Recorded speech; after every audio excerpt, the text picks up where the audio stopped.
here for another story.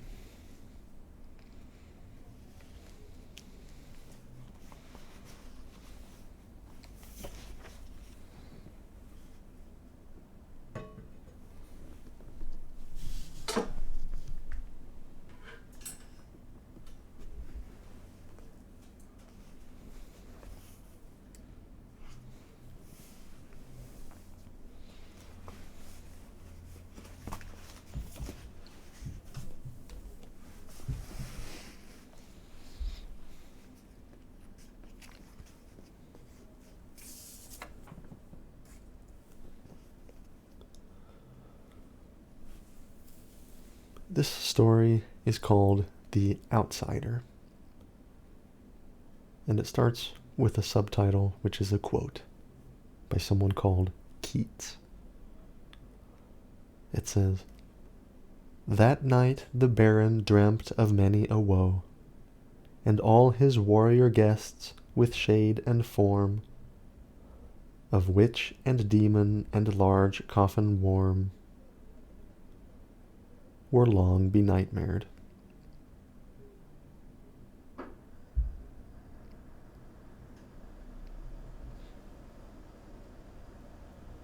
Now it says large coffin worm, a hyphenate, coffin worm. But my mouth naturally went after the rhyme with form. That's why I said warm. Okay, here's the story. Unhappy is he to whom the memories of childhood bring only fear and sadness.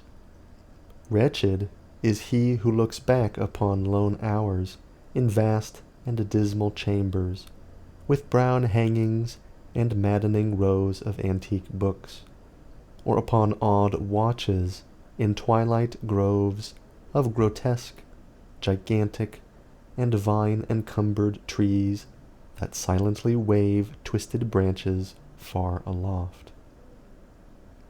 Such a lot the gods gave to me, the dazed, the disappointed, the barren, the broken. And yet I am strangely content, and cling desperately to those sere memories, when my mind momentarily threatens to reach beyond to the other. I know not where I was born, save that the castle was infinitely old and infinitely horrible, full of dark passages, and having high ceilings, where the eye could find only cobwebs and shadows.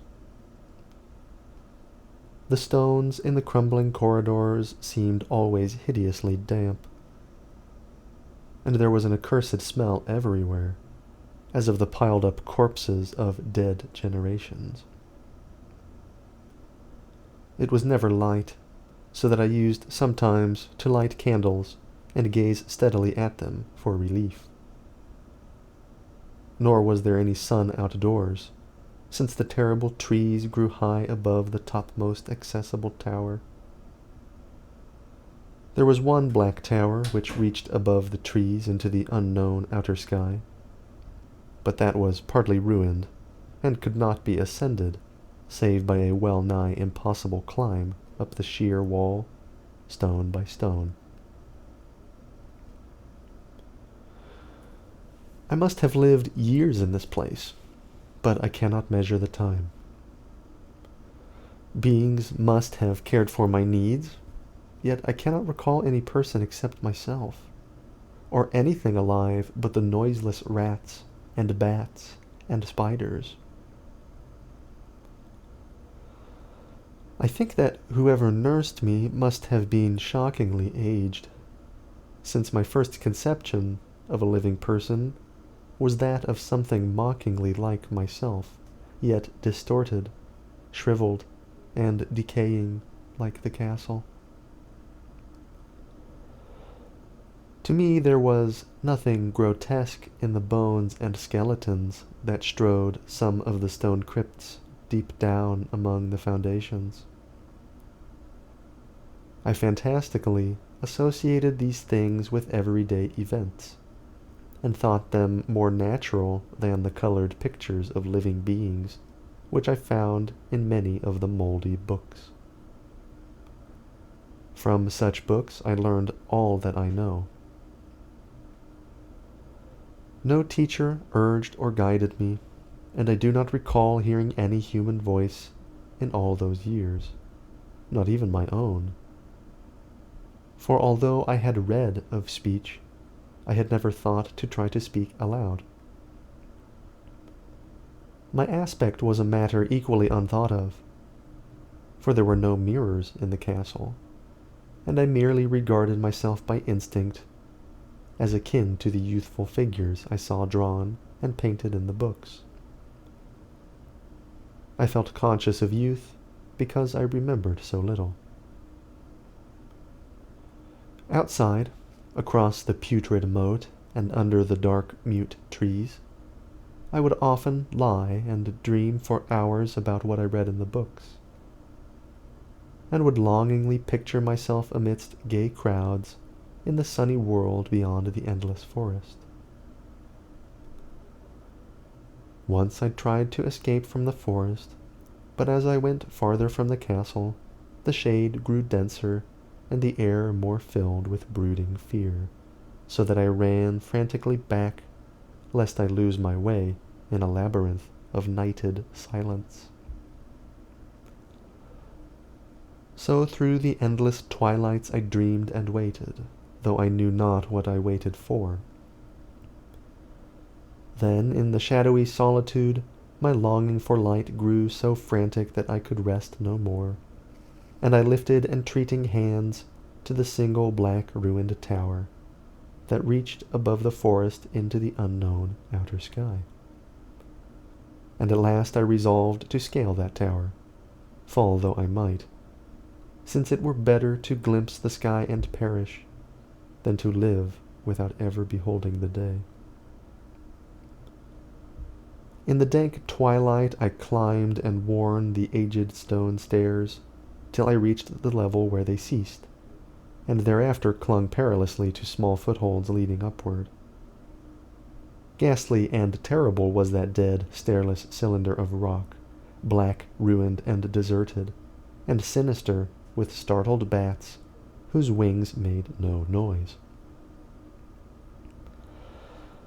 But more ghastly and terrible still was the slowness of my progress, for climb as I might, the darkness overhead grew no thinner, and a new chill as of haunted and venerable mold assailed me.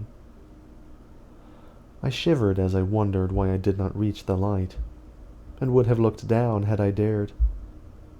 I fancied that night had come suddenly upon me, and vainly groped with one free hand for a window embrasure, that I might peer out and above, and try to judge the height I had attained.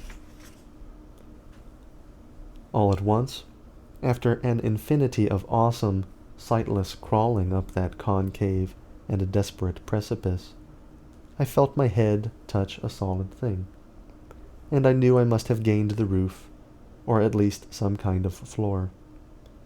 In the darkness I raised my free hand and tested the barrier, finding it stone and immovable. Then came a deadly circuit of the tower, clinging to whatever holds the slimy wall could give, till finally my testing hand found the barrier yielding, and I turned upward again, pushing the slab or door with my head as I used both hands in my fearful ascent. There was no light revealed above, and as my hands went higher, I knew that my climb was for the nonce ended, since the slab was the trap-door of an aperture leading to a level stone surface of greater circumference than the lower tower. No doubt the floor of some lofty and capacious observation chamber. I crawled through carefully, and tried to prevent the heavy slab from falling back into place, but failed in the latter attempt. As I lay exhausted on the stone floor, I heard the eerie echoes of its fall, but hoped when necessary to pry it open again. Believing I was now at a prodigious height, far above the accursed branches of the wood, I dragged myself up from the floor and fumbled about for windows, that I might look for the first time upon the sky, and the moon and stars of which I had read. But on every hand I was disappointed, since all that I found were vast shelves of marble, bearing odious oblong boxes of disturbing size. More and more I reflected, and wondered what hoary secrets might abide in this high apartment, so many eons cut off from the castle below. Then, unexpectedly, my hands came upon a doorway, where hung a portal of stone, rough with strange chiseling. Trying it, I found it locked, but with a supreme burst of strength I overcame all obstacles and dragged it open inward.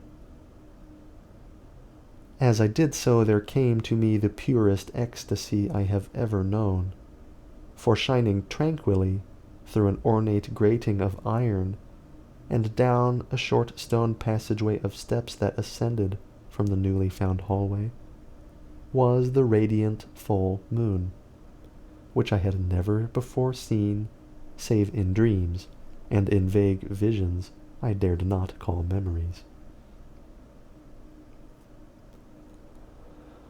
Fancying now that I had attained the very pinnacle of the castle, I commenced to rush up the few steps beyond this door.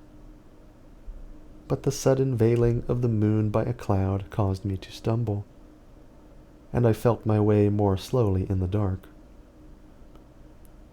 It was still very dark when I reached the grating, which I tried carefully and found unlocked, but which I did not open for fear of falling from the amazing height to which I had climbed.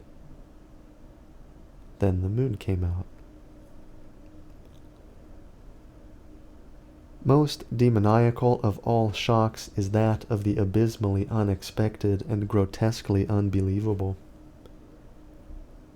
Nothing I had before undergone could compare in terror with what I now saw, with the bizarre marvels that sight implied. The sight itself was as simple as it was stupefying, for it was merely this. Instead of a dizzying prospect of treetops seen from a lofty eminence, there stretched around me, on a level, through the grating, nothing less than the solid ground. Decked and diversified by marble slabs and columns, and overshadowed by an ancient stone church, whose ruined spire gleamed spectrally in the moonlight. Half unconscious, I opened the grating and staggered out upon the white gravel path that stretched away in two directions. My mind, stunned and chaotic as it was, still held the frantic craving for light, and not even the fantastic wonder which had happened could stay my course. I neither knew nor cared whether my experience was insanity, dreaming, or magic, but was determined to gaze on brilliance and gaiety at any cost. I knew not who I was, or what my surroundings might be, though as I continued to stumble along, I became conscious of a kind of fearsome latent memory that made my progress not wholly fortuitous. I passed under an arch out of that region of slabs and columns, and wandered through the open country, sometimes following the visible road, but sometimes leaving it curiously to tread across meadows where only occasional ruins bespoke the ancient presence of a forgotten road.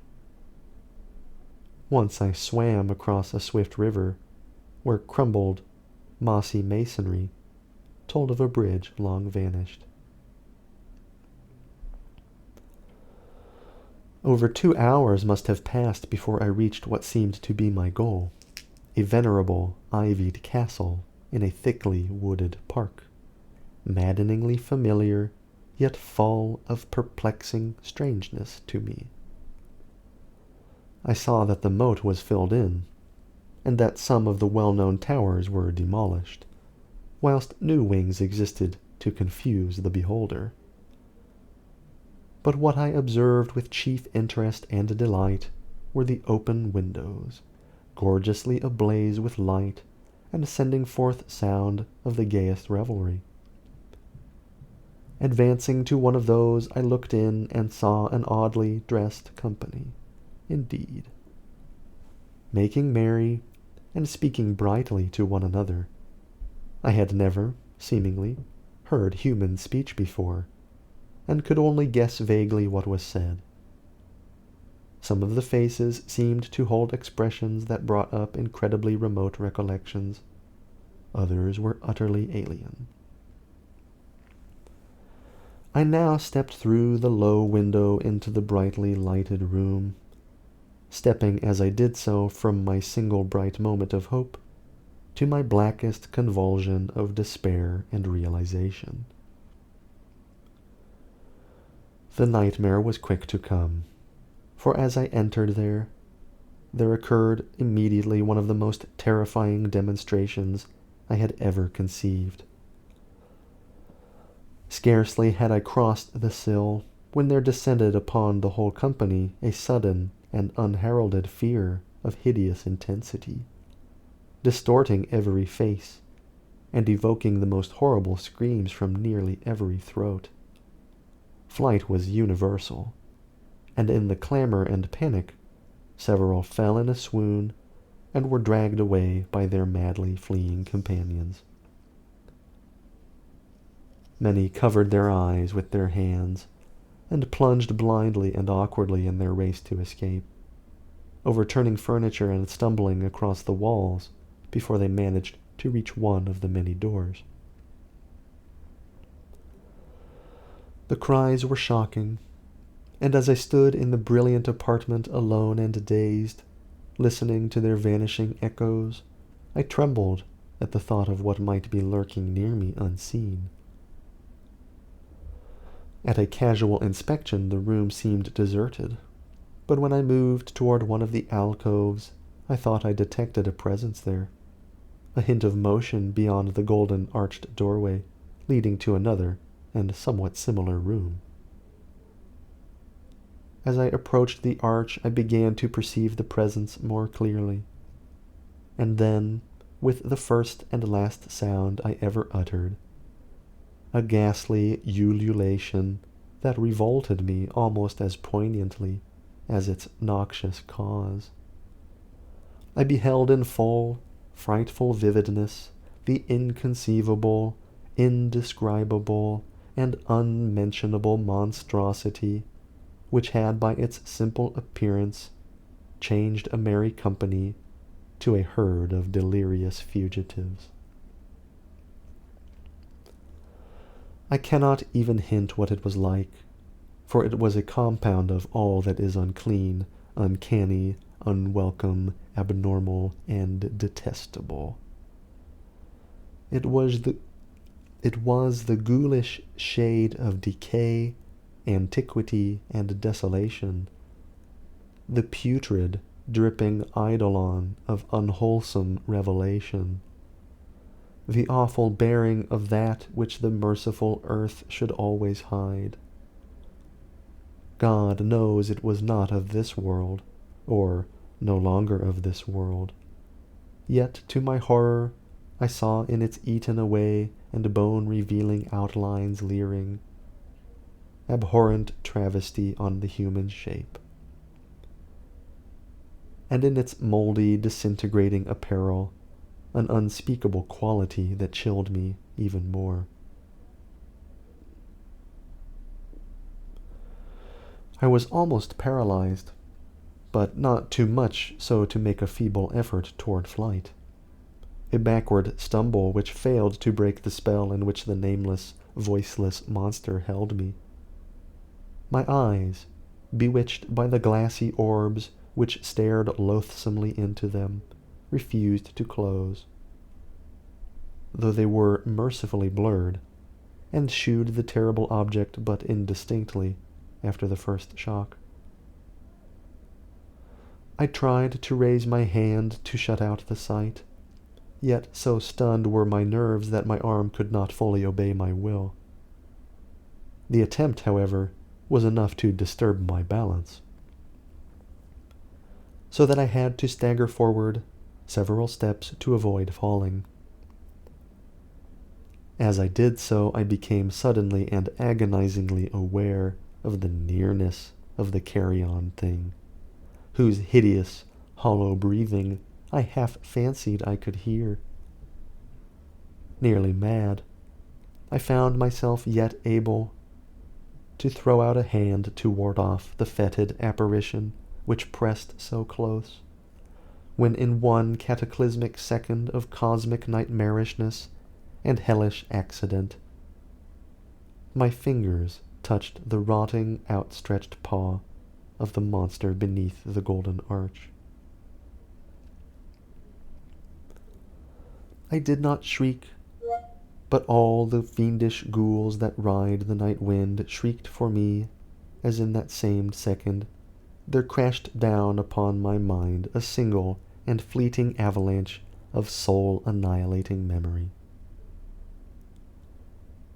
I know in that second all that had been. I remembered beyond the frightful castle and the trees, and recognized the altered edifice in which I now stood. I recognized, most terrible of all, the unholy abomination that stood leering before me as I withdrew my sullied fingers from its own. But in the cosmos there is balm as well as bitterness, and that balm is nepenthe. In the supreme horror of that second I forgot what had horrified me, and the burst of black memory vanished in a chaos of echoing images. In a dream I fled from that haunted and accursed pile, and ran swiftly and silently in the moonlight. When I returned to the churchyard place of marble, and went down the steps, I found the stone trap-door immovable. But I was not sorry, for I had hated the antique castle and the trees. Now I ride with the mocking and friendly ghouls on the night wind, and play by day amongst the catacombs of Nephron-Ka, in the sealed and unknown valley of Hadoth by the Nile. I know that light is not for me, save that of the moon over the rock tombs of Neb, nor any gaiety save the unnamed feasts of Nitocris beneath the Great Pyramid. Yet in my new wildness and freedom I almost welcome the bitterness of alienage. For although nepenthe has calmed me, I know always that I am an outsider, a stranger in this century, and among those who are still men. This I have known ever since I stretched out my fingers to the abomination within that great gilded frame, stretched out my fingers and touched a cold and unyielding surface of polished glass.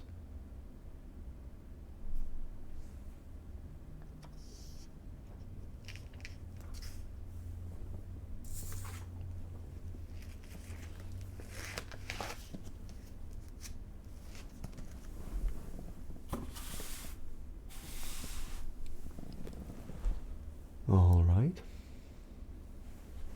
I hope you enjoyed that story. I know I did.